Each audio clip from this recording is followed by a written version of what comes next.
Please enjoy this uninterrupted conversation as part of our academic integrity series brought to you by Integrity for Education. Integrity for Education supports your institution by unlocking the full potential of digitalization through the right mix of software solutions, strategic consulting, and sustainable implementation of state-of-the-art technologies. Learn more at integrityforeducation.de. That's integrity, the number 4, education.de. Welcome back, everybody. It's your time to EdUp on the EdUp Experience podcast, where we make education your business. This is Elvin Freitas, co-founder of the EdUp Experience. We are back on another episode of our academic integrity series, sponsored by Integrity for Education. Speaking of, the CEO, Thomas Fetch for Integrity for Education, is here today again. Tommy, how you doing today? Hey, Alvin. Hi, Jenny. Hi, Yuki. I'm glad to be here. I'm good. I'm feeling fine, and I'm very excited to have this call.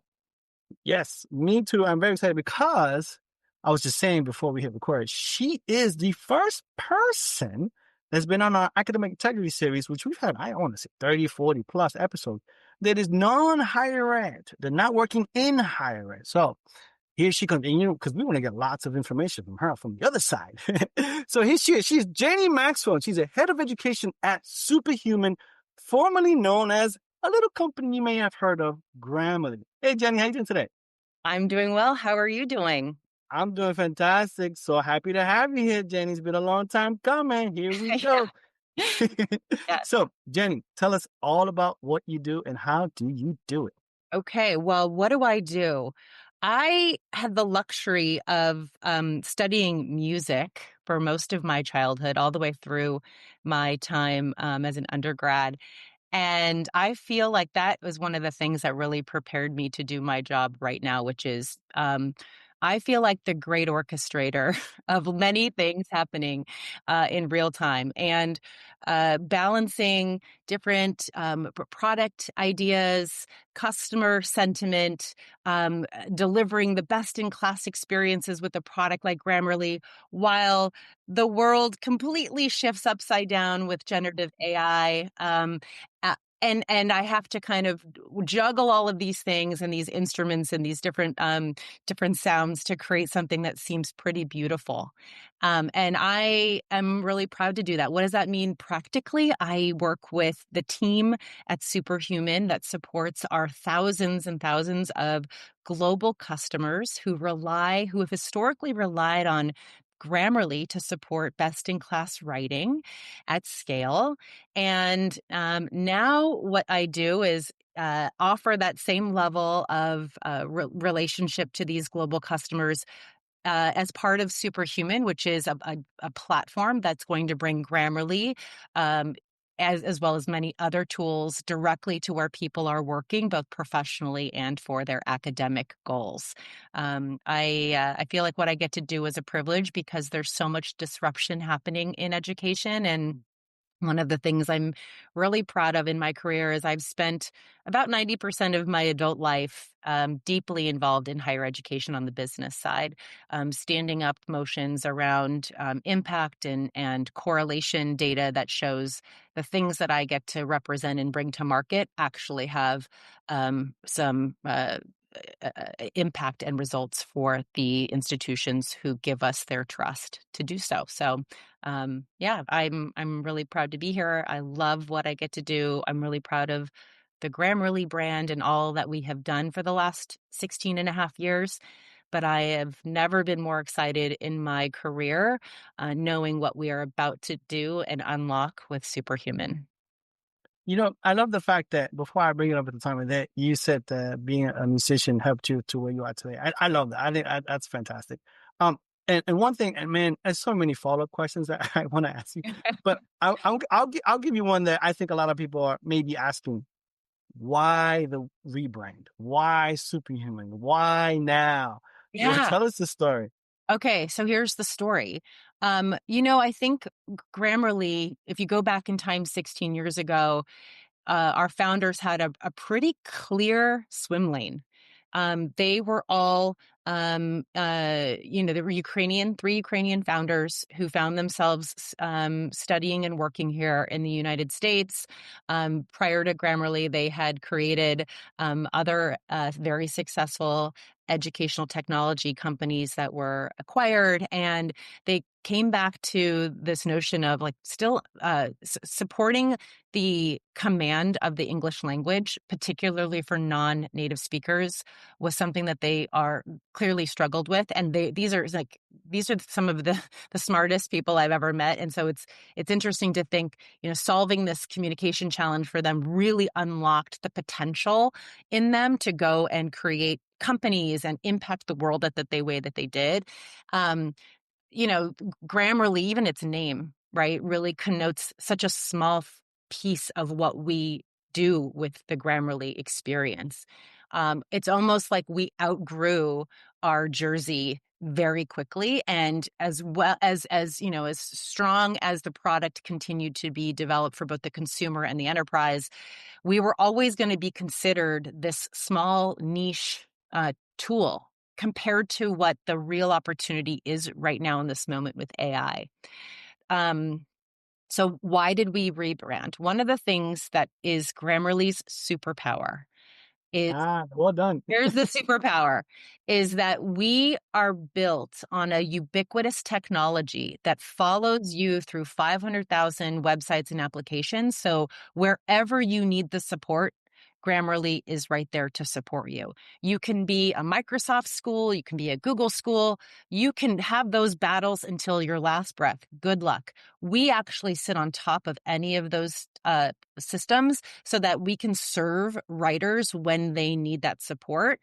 And so we thought, gosh, let's unlock this really powerful AI superhighway, and let's add more friends to Grammarly, more agents to this superhighway, so that as people are working, wherever they are working, Superhuman can serve up contextually aware agentic information to make people more productive, make them more successful when it comes to students, make them actually achieve their academic goals in a much more cohesive way that's not disjointed. And, ideally, could we be part of the disruption that gets rid of the 17,000 tabs across the top of the screen? That's kind of what we're thinking about. How do we go make everybody's lives easier, knowing there's no shortage of technology and products, but how do we actually serve it to people exactly when they need it so that it is helping them and not one more thing they need to go look up? Gotcha. Over to you, Tommy. Thank you. That's very comprehensive as always. So thank you for that. I have a first question, and I do read a lot, and I come from academic integrity, as I told you before. And of course, in media, there is sometimes good things and bad things we can read about, like every technology. It doesn't matter. It's not specific to any.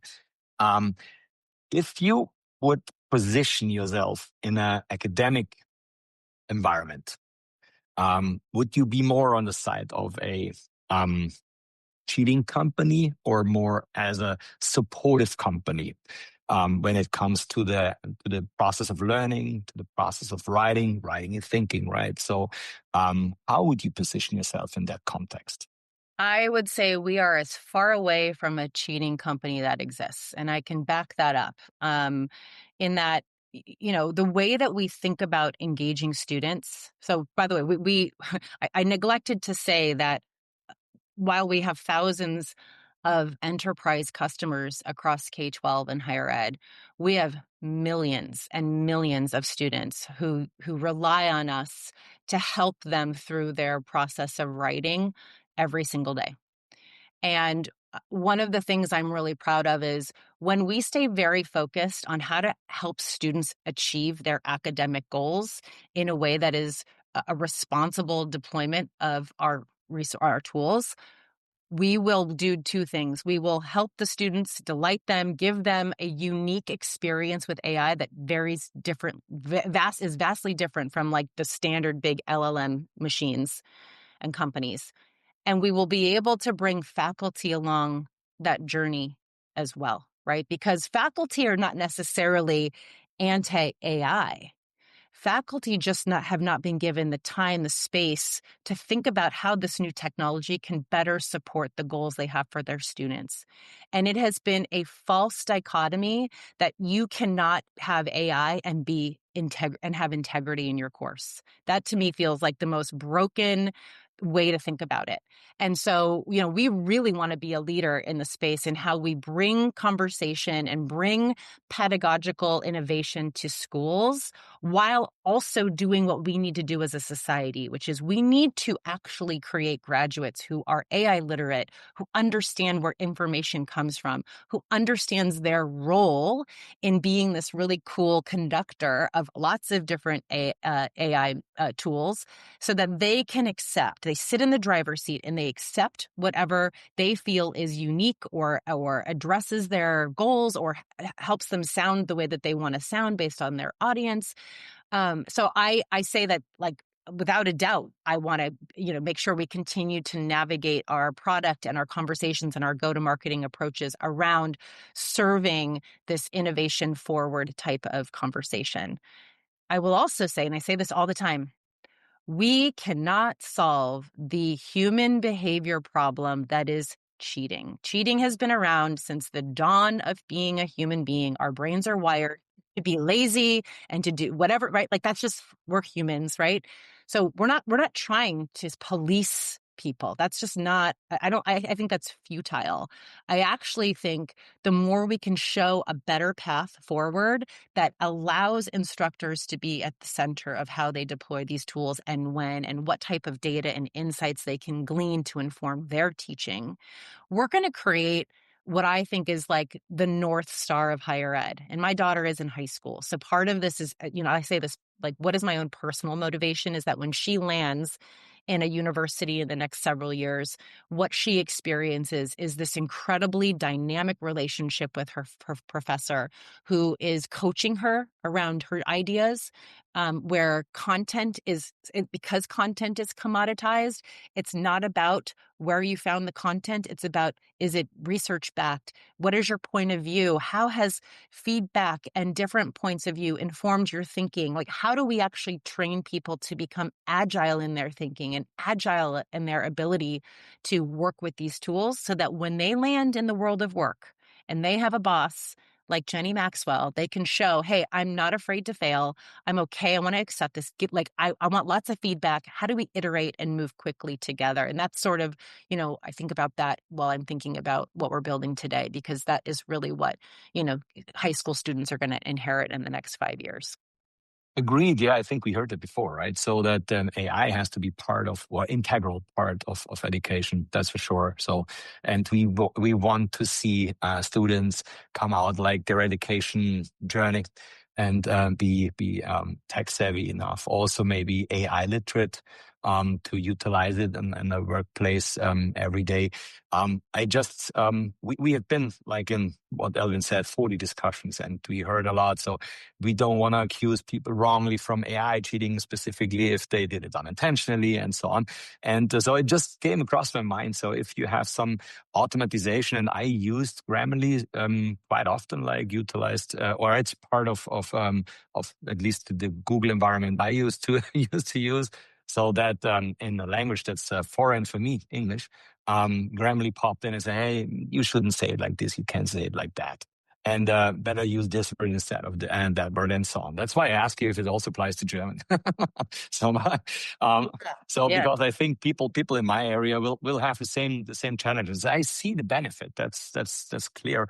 I'm just wondering if something gets lost in the learning process. So that I think that's a genuine fear people have, that if AI makes the work, do I get lazy and maybe unknowledgeable? So am I able to live without AI later on, right? So this is what I think. It's not specifically about cheating. It's more about like the effect of it. Maybe if I unintentionally run into it, I don't get it, or I don't see it, I don't feel it. It's just like the outcome looks better.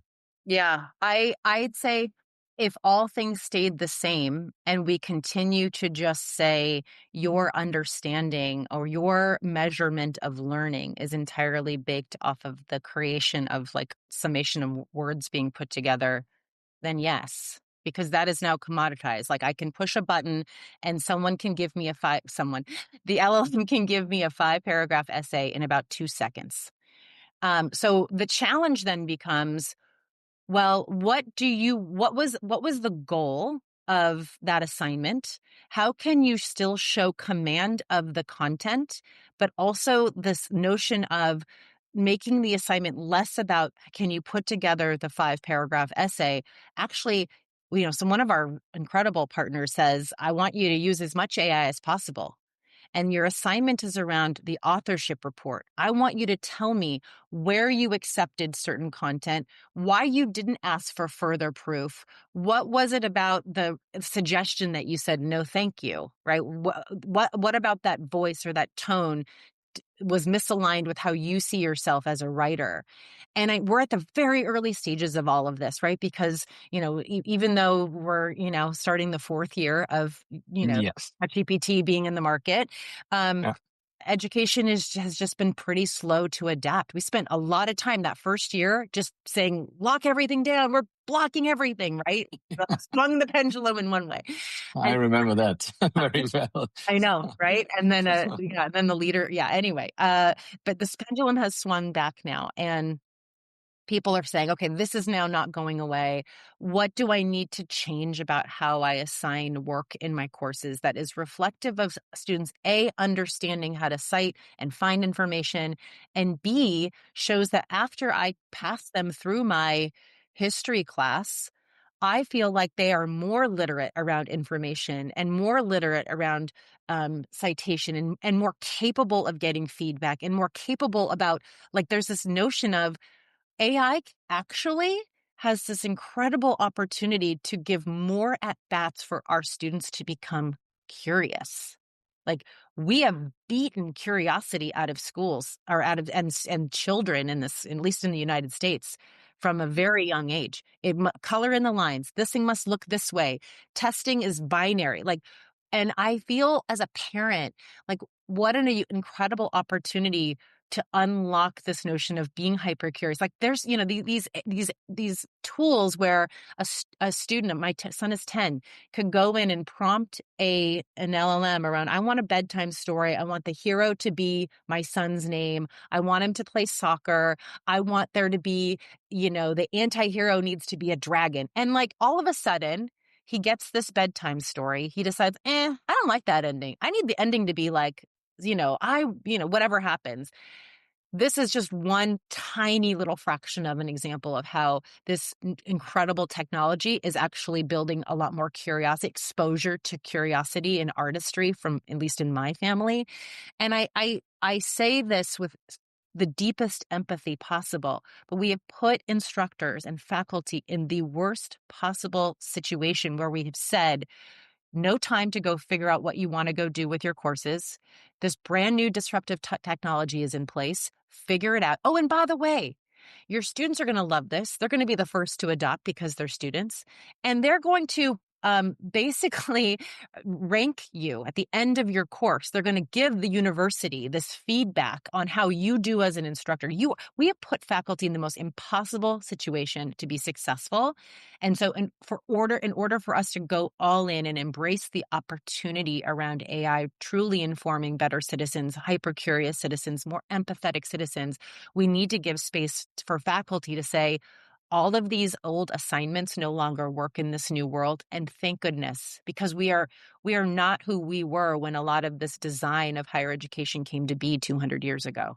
So I think of this as like the great moment where we can actually, and I say this like somewhat provocatively, like burn it all down and start back up and build a system that meets people where they're at. There's hyper personalization opportunities that I get really excited about. And, I don't want to get us caught in the like, AI is going to make us lazy thinkers. Maybe if you have a lazy assignment. Yeah. All right. So I understand all that. So I have one more question. Okay. And this comes from, let me just explain where it's coming from. So I just read recently an article where someone complained more or less that you provide a AI detection and AI humanization, or right the opposite, right? So the one thing is make it human with AI and then detect it, but you cannot detect it because now it's humanized. So, so when I think about that, what would you recommend faculty? Like, and we just discussed specifically about that, right? Recommendation for the future. So, what would you recommend, first of all, to get the most out of your solution from a teaching, day-to-day teaching experience, and to foster students and learning outcome in the best way possible? And what in general would you recommend, like when it comes to AI usage? So this is two questions, but maybe you can just, first of all, focus on your solution, but then in general, what would you recommend? Because burning down, right? So yeah, let's forget about everything we did until today. What do we do tomorrow? So what would be your general recommendation? Thank you for the question. I will say that I hold this position pretty strongly, which is I have not earned the position to recommend anything around what should happen in the classroom. I am not a teacher. I mean, all I do is surround myself with expert faculty and institutions who are playing and reporting back and iterating their courses now. And so I can be a great conduit of that information, and we convene our customers regularly in our home in our headquarters in San Francisco. We have a pretty incredible meeting coming in the next couple of weeks where we want all of their feedback to inform how we build and what we recommend to the broader market. So in terms of like, what do I recommend using in the product? I recommend reaching out to us where we can tell you, like, we have some incredible AI advocates who have been Grammarly power users for years, who are going all in on Superhuman, who are excited about what we're doing next. One of those customers is ASU, who they are co-building what this new experience can look like with this agentic platform. That was very purposeful because we can build this great, we have, hundreds and hundreds of the world's best engineers. Where do they direct the ship? Right? The ship needs to be directed by people who are literally living this world with students every single day. And so I reserve not actually giving any recommendations because I haven't earned that.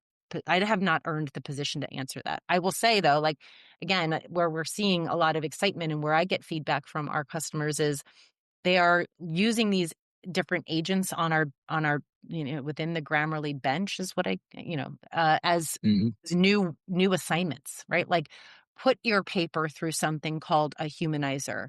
What are the recommendations? And let's make the recommendations, the thoughtfulness around whether you agree or disagree or what is the before and after, and make that the assignment. And I will press back on anyone who says that isn't more meta, thinking about your thinking than ever existed before, right? It's less about here's the assignment, off you go, where's my grade? It's I wrote this thing, I'm going to put it through all these different, agents and get various recommendations. And now the assignment, the real unlock is you're going to go write something very reflective and personal that cannot be just created by AI on how you sat through those two different flows. So it's just one of many examples. Professor Brian Harvey at the University of Florida was one of the first to really break the sort of pedagogical thinking about papers, and he assigned authorship reports as the new sort of assignment for his huge, GE course there. He's also, sits in the provost's office, so he's both an academic and a leader there. So, again, a lot of the feedback that we get on how to be thoughtful about how to deploy these agents comes from people who have the appetite to take some risk and play with these things because they want to bring AI into the light. They want to show students, I'm not going to penalize you for using AI. You guys can stop whispering about it and going into your online little corners of the internet and figuring out how to rework the system. I want to bring this forward. I want to teach you and expose this technology for you. And I want to be the coach, and I want to tell you what I don't know because we're all still learning about this in real time. And you can imagine somebody who can come into those conversations with students with that much empathy and that much trust. And you know what those teaching sort of, surveys look like at the end of a course with a professor like that. And so we want to enable as much of that as possible. And we also, we have, detection tools on our in our platform for students. Why shouldn't students have the same access to technology as their faculty? They're paying thousands and thousands of dollars for this. It feels like you're hurting your consumer and penalizing them for access to technology that you then go about and you leverage for yourself. And I just feel like there's a mismatch there. And that's, again, I think it's coming from an antiquated pedagogical framework that hasn't met the market where we're at right now. And students are smart and they're savvy and they're going to go find places to go to school where they do have, faculty and administrators who are willing to teach them about whatever their discipline of choice is, wherever they're really motivated to learn, alongside how AI is going to completely transform that discipline. So, it's a buyer's market right now, and I'm really excited to help as many institutions who want to really rethink what their offering is to the consumer. We want to help disrupt together. I got to jump in. I got to say, Jenny, you, you said something that I said. You said so many things already, but you've mentioned authorship a few times. Can you talk about that? I'll ask you the last question, but I just want to know more about authorship. Talk about that. Talk about how can faculty use it, students use it. Talk about the power of authorship. Okay. I will say today, it's 2025 November.